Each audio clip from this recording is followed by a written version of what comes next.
just got a brand new job that will make Trump proud. It's been a while now since Sean Spicer resigned from the White House. Since then we have had 10 days of Scaramucci and the much more successful Sarah Huckabee in charge. Still, a lot of us have been wondering, where did Spicer go? Now we know. Sean Spicer is not simply retiring or returning to the Navy. Instead, he went and got a job with a company called Worldwide Speakers Group. Politico got their hands on a sample pitch by the company for Spicer. Audiences around the world will benefit from the same candor, wit, and insight that Spicer brought to the White House briefing room. It is good to see Sean Spicer landing on his feet after everything the media put him through. They really treated him like less than a human for their own gain. It's sad, not funny, that the press secretary felt he had to sneak past the reporters just to get home after work. Hopefully, his new job will treat him and pay him far better. And hopefully, now the press won't act like rabid hounds over every move he makes. Either way, I am sure President Trump is very glad to see his friend and former employee happy and busy once again. Help wish Sean Spicer well by sharing this everywhere and comment good luck.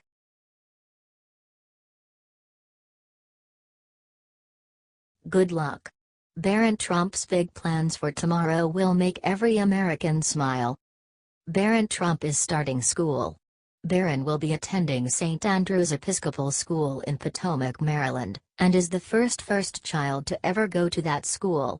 The school's first full day in on September 5, and Barron is believed to be starting 6th grade. Before starting at St. Andrew's, Barron had attended Columbia Grammar and Preparatory School on the Upper West Side of Manhattan while he lived in New York. With all of the hubbub surrounding his dad, and being away from his former school friends, we can only hope he has an easy transition and enjoys school like any other normal kid. St. Andrews enrolls around 580 students from pre-K to 12th grade, and is known for having a highly individualized curriculum so all kids can learn at their own speed. Melania is highly involved in Barron's schooling and chose St. Andrews personally. When she chose St. Andrews, she put out the statement, "We are very excited for our son to attend St. Andrew's Episcopal School. It is known for its diverse community and commitment to academic excellence. The mission of St. Andrews is to know and inspire each child in an inclusive community dedicated to exceptional teaching, learning, and service, all of which appealed to our family. We look forward to the coming school years at St. Andrews." With his awesome family behind him, it looks like he's off to a good start. Share this out if you hope Barron has a great year. Chicago Tribune, Ed Week.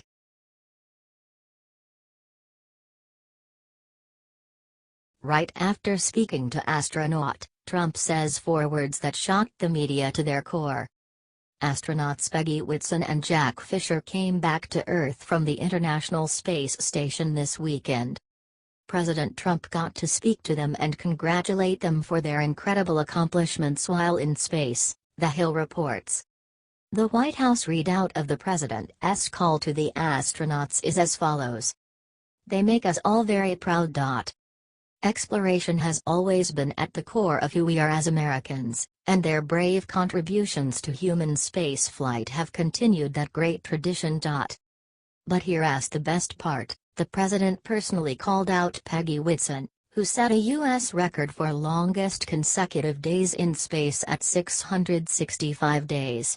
President Trump said she was an inspiration to us all, and added, especially to young women interested in or currently pursuing careers in science, technology, engineering and math. The especially to young women part is key here.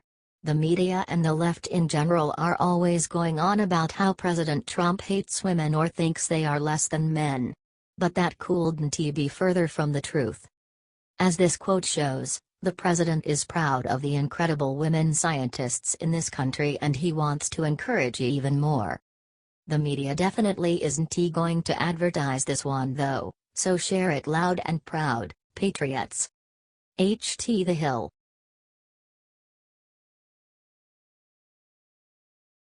Ambassador Bolton just told Trump one genius way to end North Korea for good. Former UN Ambassador John Bolton may technically be retired from politics, but that is not gonna keep him from talking about it. He has one piece of advice for President Trump that he thinks is the only way left to win in Korea. Bolton said it's high time we help South Korea conquer North Korea and end the Korean War. The former UN ambassador sure as heck did not mince his words when he went on Fox's Sunday Morning Futures and said, "The only diplomatic option left is to end the North Korean regime by effectively having the South take it over." When the stand-in host tried to argue with Bolton that his solution was not really diplomatic, he fired back. "Well, that is their problem, not ours. Because anybody who thinks more diplomacy with North Korea, more sanctions, whether against North Korea, or an effort to apply sanctions against China, is just giving North Korea more time to increase its nuclear arsenal, increase its ballistic missile capability, increase the accuracy of its guidance systems and put us, South Korea, and Japan in more jeopardy." Plain and simple. Look, a war with North Korea sounds terrible. It sounds bloody, expensive, and potentially nuclear. However, if we wait, the outlook simply looks grimmer.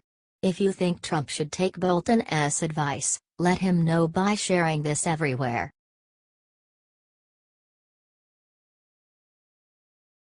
Not again. Hurricane Irma could destroy this state worse than what hit Texas. Another massive hurricane is brewing, just after Hurricane Harvey wreaked so much havoc and devastation on Texas and Louisiana. This one is named Irma, and Florida is in trouble. Governor Rick Scott has declared a state of emergency for every single county in his state. Hurricane Irma is now coming in as a Category 4 storm. His order states, Hurricane Irma poses a severe threat to the entire state of Florida, and requires that timely precautions are taken to protect the communities, critical infrastructure, and general welfare of this state, the order states. Here's what she looks like now.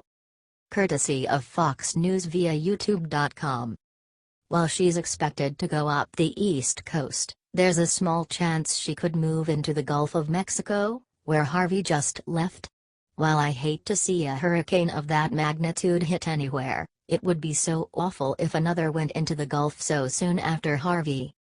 I hope you will share this out everywhere, to warn those in the path of Irma to get out of her path sooner rather than later. We've already seen enough lives lost from one tragic hurricane this year. Please share and comment. Be safe.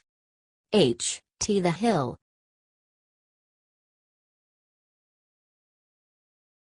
The brink. China just answered Trump on North Korea. Will it mean nuclear war? On Sunday, President Trump warned the world that he will consider cutting off trade with countries doing business with North Korea. This proves that Trump does not want war. He hopes to be able to avoid it if at all possible, by really turning the heat up on countries that continue to trade with North Korea. Like China.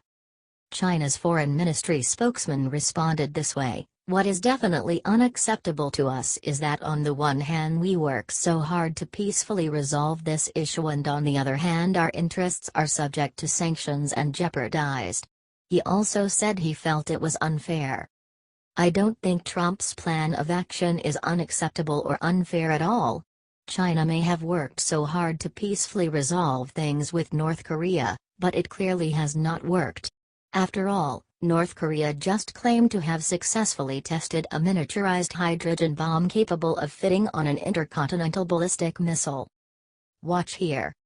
Courtesy of CBS News via YouTube.com. This is no joke, y'all. This madman in North Korea must be stopped and China holds the cards to stopping them without war. Trump must keep up the pressure on China. If you agree, please help Trump by commenting "Stay on China" and share to gather support from everywhere. H.T. The Hill.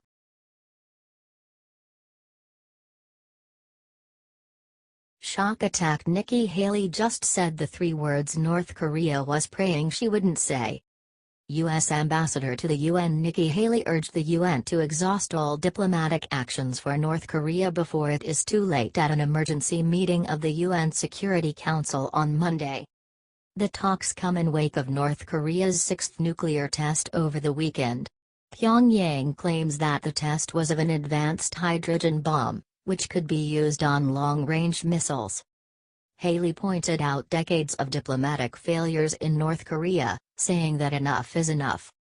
24 years of half measures and failed talks is enough.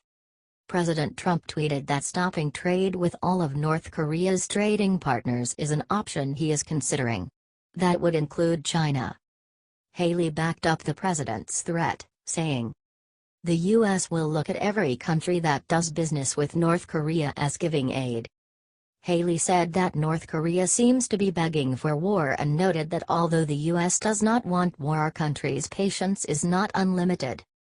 Nikki Haley is not playing games, and she is making sure the entire international community knows she means business in North Korea. "We are lucky to have such a strong and forceful woman representing the U.S. on the world stage." Share this out if you support Nikki Haley. The Independent.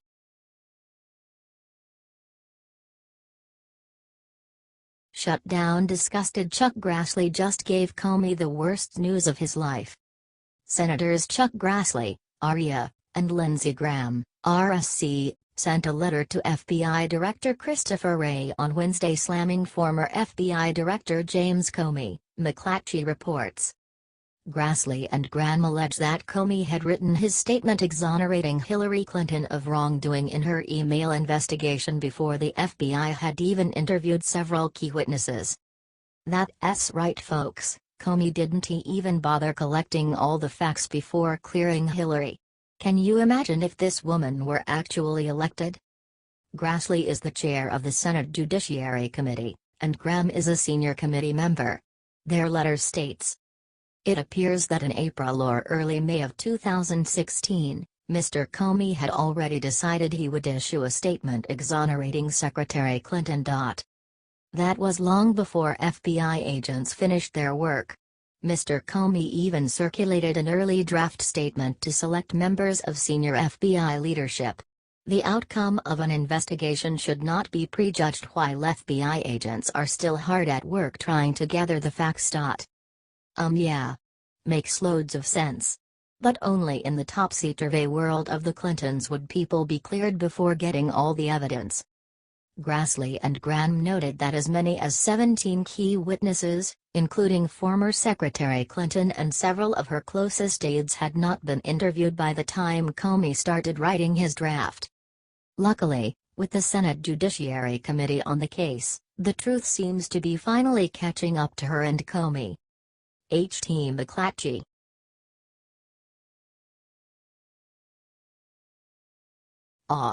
Barron Trump is about to get an incredible surprise at the White House very soon.